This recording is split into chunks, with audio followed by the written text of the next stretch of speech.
Oh, that chair shot is fucking brutal. Yeah. All right. Well, what up, fools? What's happening? This is Foolosophy with Marcus Crespo. Dan Minty. And we right before we started this, we were just watching a very intense chair shot in the WWE wrestling ring. A guy named JBL took a chair shot. I mean, it's brutal. You're right. He's out on his feet. Yeah, he's knocked the fuck out. And then It looks like he's so knocked out on his feet that it looks like he's like doing the cartoonish like the like little birds flying around. Yeah. Yeah, he totally looks like old-fashioned, like dazed, Mortal Kombat before he gets Mortal finished. Kombat fatality days, just like whoop whoop whoop, like just wobbling around. He's that fucking out, but the chair shot is so hard that I don't know how he's not dead. You know? It's amazing. He got a concussion from that. Yeah, I'd imagine. And see, so you saw that, and that clip was in 2000. I wouldn't say 2003 to 2004. Yeah. Or it basically it's definitely between 2002 and like 2005 time frame. So that was the type of things that they were still doing in the ring. Because like I know that in the Attitude Era they were like there was a match with like The Rock and like Mick Foley, and they were like a bunch of stiff chair shots. It was on, I think it was on Beyond the Mat. I think it was that documentary. Yeah, Mick Foley's family's crying. Yeah, he's handcuffed. I mean, The Rock just he's handcuffed and he's beating the shit out of him. And so Man. so that was that era, but then like they were still doing those type of chair Now he's shots. doing Jungle Cruise. yeah. Took liberties with this dude in front of his family, and now he's like trying to. And it's He's trying to thrill kids in a different way. So those are the type of chair shots they were still doing in that time frame, and so this makes sense that someone who murdered his family may have mental health issues. Yeah, because his moveset, we'll get into that in a minute. His moveset was completely it led into his downfall mentally. But like chair shots, stuff like that, it was all about more realism. They were trying to get away from the cartoony aspects of the old WWE. Yeah. You know, so the attitude going into what they call the ruthless aggression. And it's just funny that I mentioned that because Chris Benoit had a tooth missing. He had a tooth missing. He had a very signature look. I don't know if you can see this right here. yeah. He looks like a creator wrestler. Yeah, He looks cartoony. it's unbelievable. Yeah. And so I'm going to read a quote real quick to just kind of give you an idea of what we're talking about when we go into this dive into Chris Benoit. The quote is, "This is my life. I've battled and lost, struggled and won. I don't know why I'm using a redneck voice, but Canadian redneck. Canadian redneck. I have had victory and defeat and victory. I'll never be overmatched or unprepared. This is who I am and who I'll always be. I'm Chris Benoit." Very intense. That's in the quote. He says, "I'm Chris Benoit" in the quote. Fucking yeah. That's That says a lot about a person. yeah. I mean, it's like it's not even fun. Could It's you not even imagine going on a rant? You go, "I'm Marcus Crespo." oh, Jesus Christ!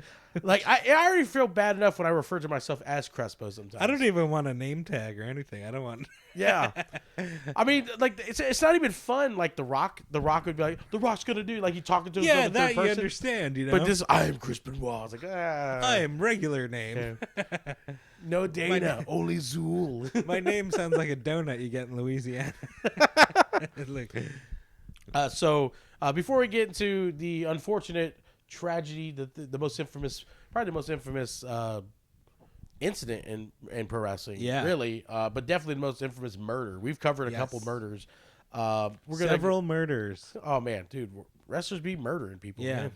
You know, They love it. they fake it in the ring, but they It's do their it for real outside. That's for Their sure. favorite thing. That's their favorite. Outside of the wrestling. No more pretending. The wrestling, the bar fights, and the murder. Oh my God, yeah. There's women and drugs in between there too. Jesus Christ. So like we're gonna go a little deep dive backstory into Chris Benoit. So he came up in I think he's from like Edmonton, Alberta. One of those places with a hockey team. Yeah, some Canuck ass place. Canuck ass motherfucker. I don't know. We're just a real aggressive towards Canadians. Yeah, blame Canada. They're so nice. Yeah. Oh, really? Apparently, I don't know. They say they're nice, but then there's a. We've covered a lot of Canadians. I in know, this there's a lot 10 of stuff. episode dive. I know everyone's gotten Yeah, up because to it some was business. Dino Bravo. He got mob hit. He got Yeah. shot 17 times in the face. Yeah, that's not so nice. Yeah, they're so nice. All right. Yeah, the A stands for aggravated assault. Okay. Must be the French section. Where there's- And so he came up. He was very influenced by pro wrestling, and the Hart family was big. Yeah. And there was a guy named they use his real name Tom something, but like Sizemore? His Tom Sizemore. Yeah, he like. You're right before he did Saving Private Ryan. He was a pro wrestler. But his ring name was the Dynamite Kid. So Chris Benoit was influenced by both Bret Hart and the Hart family, and then Dynamite Kid. So much so that when he got his break in wrestling, he signed up to. Oh, what the hell? Okay. That was weird. He signed up to get trained by the Hart family at the infamous dungeon. Yeah, the infamous dungeon. And so that was like most Canadian wrestlers basically went through the dungeon. Stu Hart, which is Bret Hart's dad. Yeah. He had a notorious reputation of what they call stretching the kids. Okay, there's a style. It sounds so bad. It just sounds so bad. I never even thought about it until right now. Wow. Because I saw a documentary about it, and now it sounds so gay. It's because they was like, you could be upstairs. You go on. No, what are you gonna say? No, just saying it's like you want to go. Stu's gonna take you into the dungeon and stretch you out, and it's like, oh, can I bring a bunch of my friends? Yeah, that's what they did. And they tell their parents, hey, Brett's dad Stu is gonna take me into the dungeon and stretch me out. And they're like, have fun, son. You're gonna be a better man after that. And then, now that you bring that into context, holy shit! I was watching a documentary where they're talking about the dungeon, and this was like in the later years when Stu was like really getting old, and like I think they had Natalia. All the truth came out. Yeah, they had Natalia, which is Jim the Anvil Neidhart from the Hart Foundation. Yeah. It's his daughter. And she was the only female. Well, that makes it even sound gayer. She was the only female graduate from the dungeon, and they had her husband, which is a guy named T.J. Hart, and he was the last one. And then, like shortly after that, like Stu Hart died or whatever. But they were saying, yeah, you would be in the living room, you can hear kids screaming downstairs. Dude, they're like, Dad stretching them out. oh my god. Oh my god. Oh, Jesus Christ. Oh, that's why wrestling's so dark. It's just Stu. It's just Stu Hart. Stu. And he's ruining all he his stretched out a lot of those Canadian wrestlers. Yeah, because like any Canadian wrestler, I think there's a whole bunch of them. I mean, and not even Canadian. There was some American guys that went up there. He like stretched out. Mark Henry. He was indifferent about stretching out. Yeah, Mark Henry. Ever seen Mark Henry? Yeah, sexual chocolate. Yeah, before he got he was into just chocolate before he got to Stu. Oh, and then he got that sexual chocolate. Oh my god, dude. Yeah. So Benoit started wrestling, got stretched out good and hard. Yeah. And then he traveled all over the world. He went to Japan. He wrestled WWE, WCW, ECW, New Japan Pro Wrestling, and he was very intense. I think I talked to you about this like off broadcast, but like there was a story where Chris Jericho traveled to Japan, and there's a term I think it's called Gaishin. It's for like North American or anyone that's not Japanese.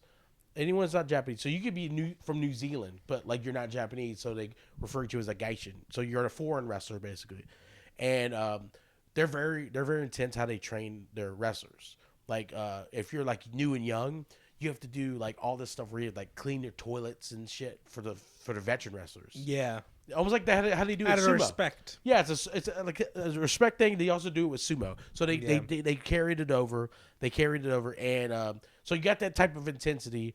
And then they had a match. It was like a tag team match, and it was like Chris Jericho and so another wrestler, and then like Chris Benoit and another wrestler, and they're wrestling. Good match. Chris Benoit fucked up along the line. He didn't do a move right, arm drag takedown, some shit like that. And then the move they finished the rest of the match. It was like a 20-minute match. And then they finished the rest of the match and went executed, ended perfectly like they were supposed to. The finish went good. And so they go back and everyone's like, yeah, high five. And then like Chris Benoit was like real intense. And then Chris Jericho said that Chris Benoit didn't win in the corner and did like 1,000 Hindu squats.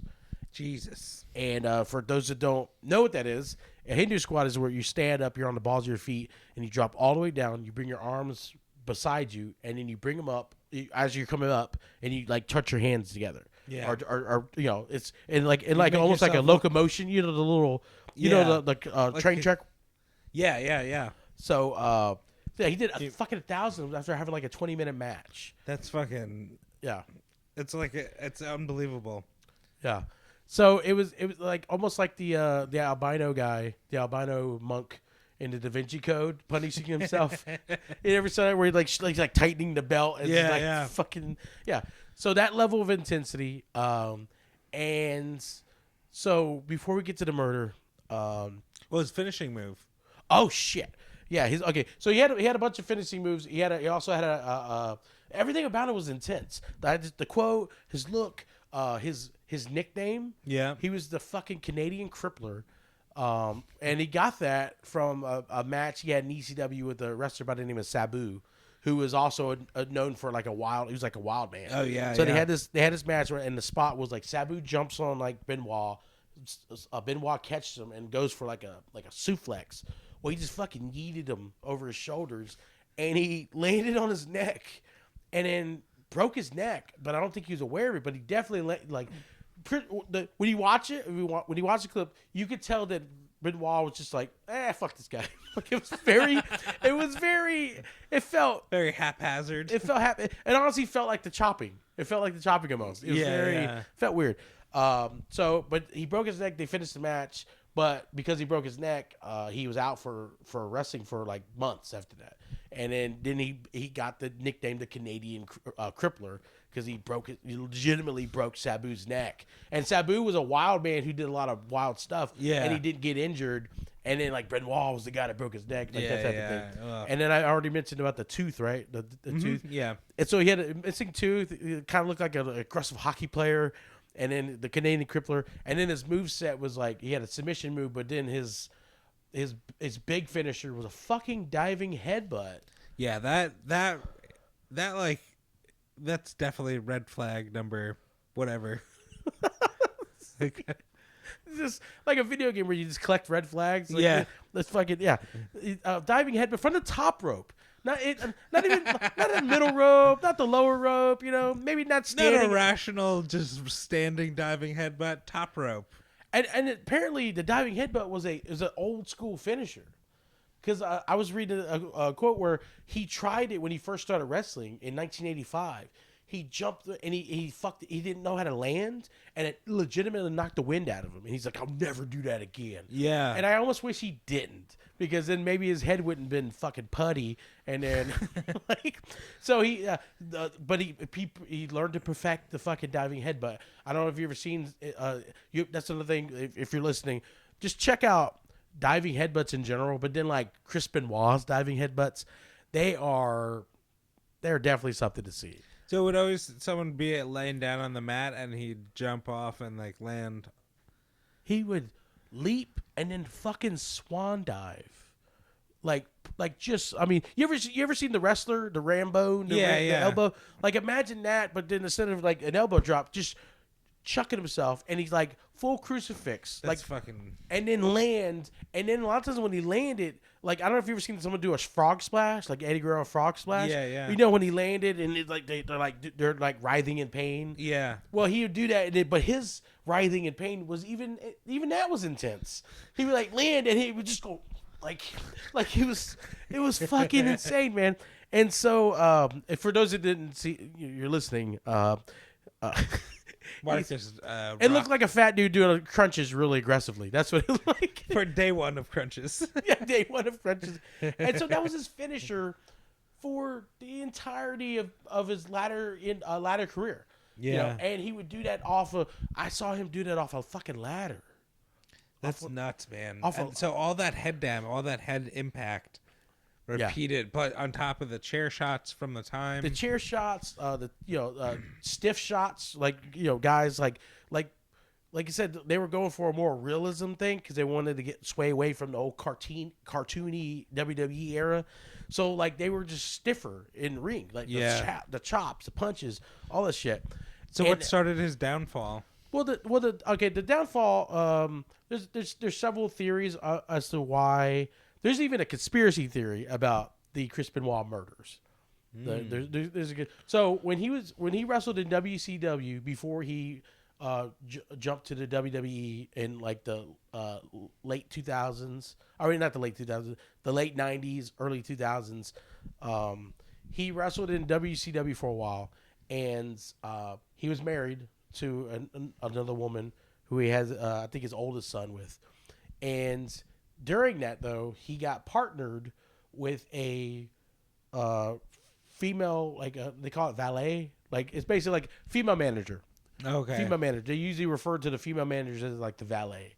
And then the other ones are just managers. I don't know why they do the difference, but they got partnered with, and I kid you not, her name was Woman. That was that was her. That I shit you not, and that goes back. Because her affiliation. Come on. I shit you not. Nancy Benoit's in-ring name or valet name was Woman. And and it goes back to her being like a submissive, like because she had been in the business for a long time. Yeah, she had been attached to like Ric Flair. She was legitimately married to a guy named Kevin Sullivan, who he was like this satanic barbarian character. Yeah, and then she came out in leather and spikes and and it's like, this is Woman, like, and so that's amazing. So the thing is like maybe the best name I've heard. So they had this angle where Chris Benoit and Kevin Sullivan were rivals in the ring, and then they had an angle when people found out that Chris Benoit and Nancy Benoit were legitimately starting to fling, to the point where like Chris Benoit got divorced from his wife and then was living with Nancy Benoit, Kevin Sullivan's ex. So, and at the time, Kevin Sullivan was the fucking booker for WCW. He's the one that booked the matches. And so he was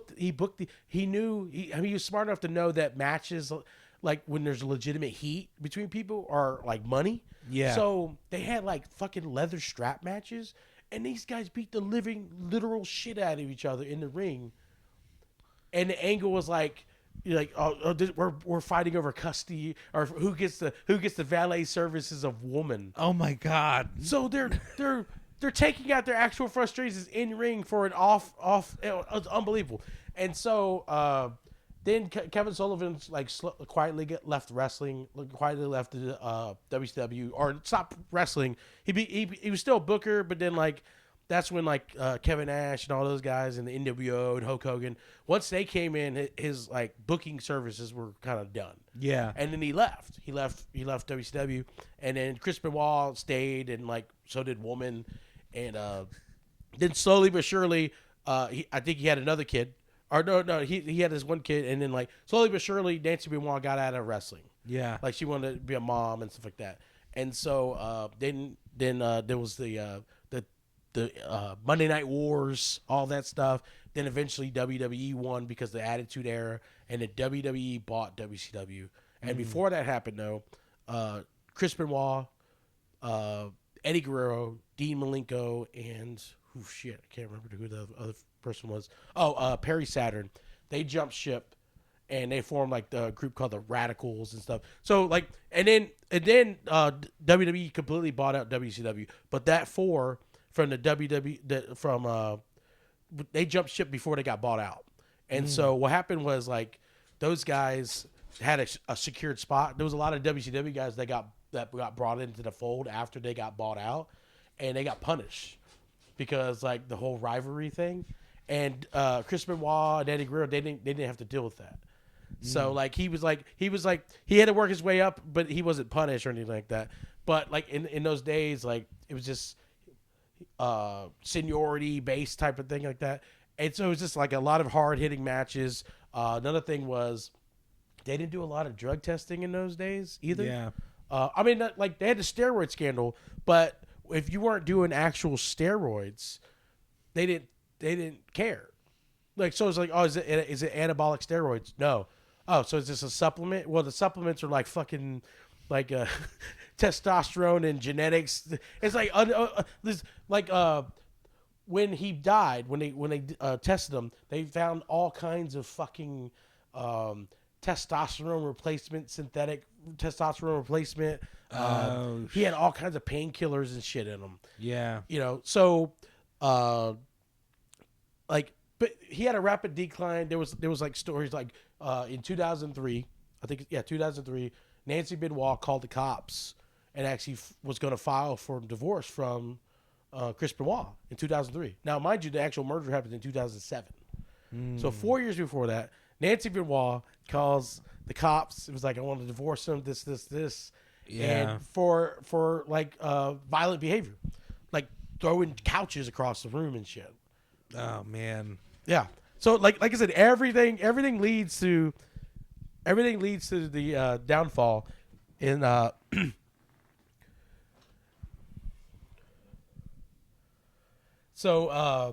so basically, like, flash forward 2 years from that incident, because they reconciled, and then she dropped the case, and like she didn't, you know, there's no annulment, no divorce or whatever, and flash forward 2 years from there, and Chris Benoit's best friend Eddie Guerrero suddenly dies of a heart attack in a hotel room, and a lot of people said that was the start of the end, like, because like if you ever saw they had the tribute special. They had the tribute special to Eddie Guerrero, and like Chris Benoit, who was very stoic normally, he like visibly crying, just and they said he started a diary, and he wrote to Eddie upwards to like 10 days after he passed. He was like writing letters to his best friend and Oh shit. wow. So like you have that, so you got a traumatic situation, maybe survivor's guilt. You have the headbutt, so you have CTE. And then who knows what the supplements and shit he was taking were probably doing to him. Side effects from that. They were saying that there was steroids. There was those signs of like what they call it, roid rage. There was none of that, but it's like so he downward spiral. There was a lot of weird behaviors, and so basically now we're getting to the murder basically. So they had in WWE, I don't know about now with COVID and everything, but WWE has where they do like tapings. They do like where they have their live shows like Raw and SmackDown, and then they have house shows. Well, Chris Benoit didn't make it to several of the tapings. Oh. Actually, it was several of the tapings leading up to the pay-per-view. There was a pay-per-view where he was actually supposed to go against, ironically, CM Punk for the ECW title. And he didn't make any of those, and they're like, all right, well, that's not good. This guy, I mean, he saw how intense he was when I mentioned earlier about him like doing the Hindu squats when he fucked up an arm drag takedown. Yeah. So now he's not making tapings. So they're like, this ain't right. So they sent cops to his house in Atlanta, and they were like, they found him dead. And then they reported that to WWE that he was found dead. Well, the WWE didn't know the extent of the surrounding, like the story, basically how he died, you know, what happened. They just heard that he was found dead, and they had a pay-per-view that he missed, and then a Monday Night Raw the next night. So for Monday Night Raw, they did a fucking tribute episode. Oh no. To Benoit. And I mean, like, people going up there like, he was one of the greatest wrestlers. He's such a good guy. All this stuff. Did a 3-hour fucking tribute episode to Chris Benoit, and then slowly but surely, fucking, that's when the information starts leaking out about the extent of what happened. Oh. And WWE was like, oh, fuck. So they did a fucking tribute. It'd be like, boy, is our face red. It'd be like, oh, you know what? That Charles Manson guy, he was a great dude. That Ted Bundy, he was a swell guy, you know. Yeah. You know, a sorority is doing a memorial night for Ted Bundy, you know. So, oh, he was a great guy. Oh, what? He used to murder some of our sorority girls? Our Ted? Oh, shit, you know. Yeah. So yeah, so I don't know. Do you know anything about the murders? I know how he killed himself with the weight bench. Okay.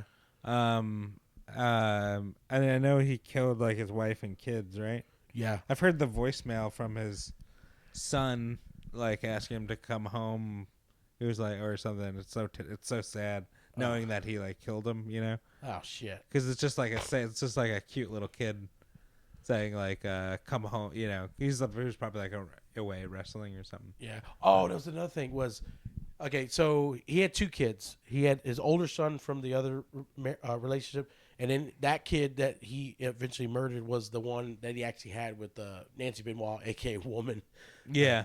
That name, yeah. Yeah. But that kid also had I wouldn't say he had autism, or he had like some form of like he had a developmental issue, and he was like special needs. So part of me is like, man, fuck, you got all these head things. This his friend died. Plus now you're dealing with a special needs kid. You know, I'm pretty sure I heard that, and correct me if I'm wrong, or allegedly, or however what you have to say it, but he wanted his son to be bigger, and he was giving him like supplements.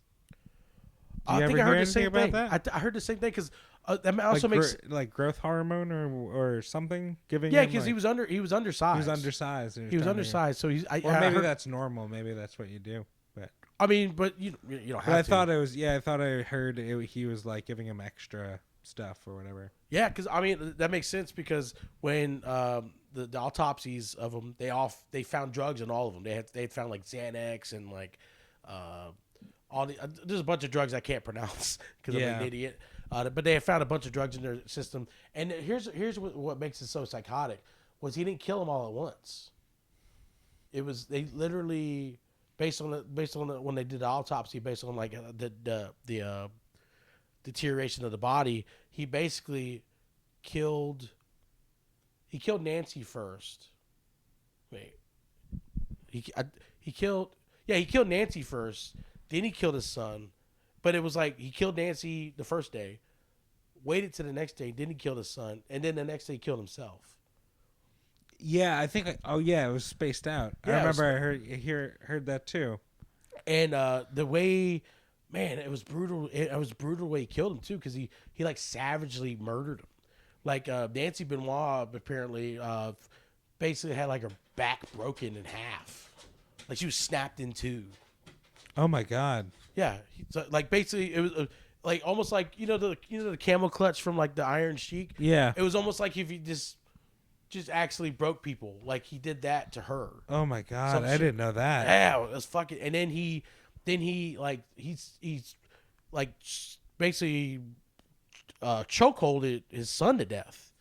Like yeah, it was. Yeah, Oh, that's awful. It was fucking brutal. And then he hung himself with his weight equipment. Yeah, the weight bench thing. Yeah, like so, like the what they call a Smith machine or something like that. He's Yeah. fucking, it was fucking brutal. Yeah, it was brutal.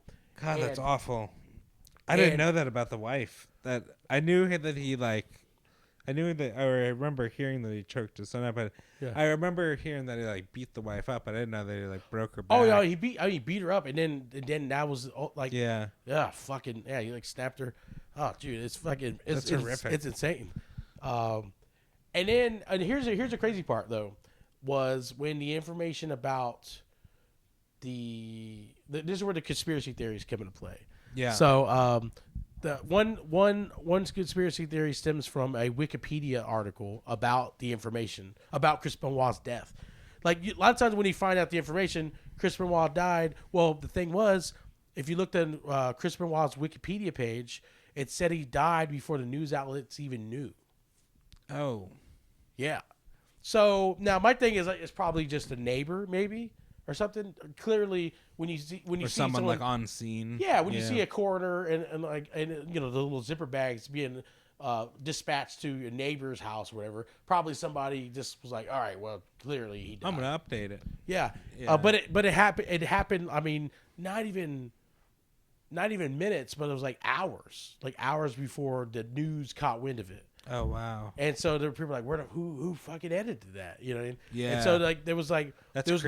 no real information about that. And then the other conspiracy theory was that Kevin Sullivan, the guy I mentioned in WCW, killed like a revenge thing. Old Sully. Old Sully, yeah, he's like, I'll take back woman, you know.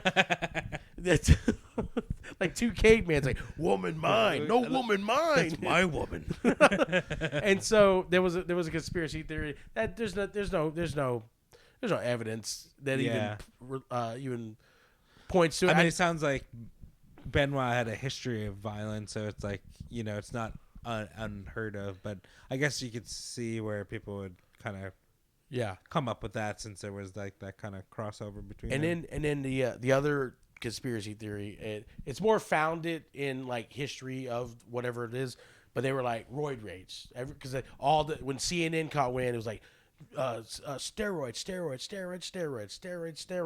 and they were like, and then a lot of doctors were like, there was no sign of like roid rage in this instance. Yeah. And then flash forward, there was another Tough Enough guy, because I showed you that video of that one guy getting slap chopped to death. Oh yeah, that was a Tough Enough guy. But there was a guy that actually won his season, a guy named Chris Nowinski. Chris Nowinski was a 6'8" former football player from Harvard, and he won Tough Enough. He's a big dude. He was in WWE for a couple years, and then he got a shitload of concussions, and he was like, I'm out, I'm done with this. And he was so smart still. He's a fucking like top tier neurosurgeon. He became like a top tier neurosurgeon, but then he wanted to basically like go into a study that was like very particular. So he studied head injuries. He wanted to study further CTE, because he had a shitload of concussions in the WWE, and he met a bunch of guys that were football players and hockey players and all this shit like that. And so he wanted to do some further research, and he's almost like WWE's enemy number one, because he's been like behind a lot of lawsuits against the WWE because he's like bringing up all the damage that it does. Yeah, and like he's exposing the business a little bit, which is why now you won't see chair shots like that one I showed you, and you won't see like just certain aspects of the in-ring stuff because of all the lawsuits. Because basically, when Chris Nowinski found out about this incident, he contacted Chris Benoit's dad, and he basically asked their permission if he can get a hold of Chris Benoit's brain and basically do tests on it.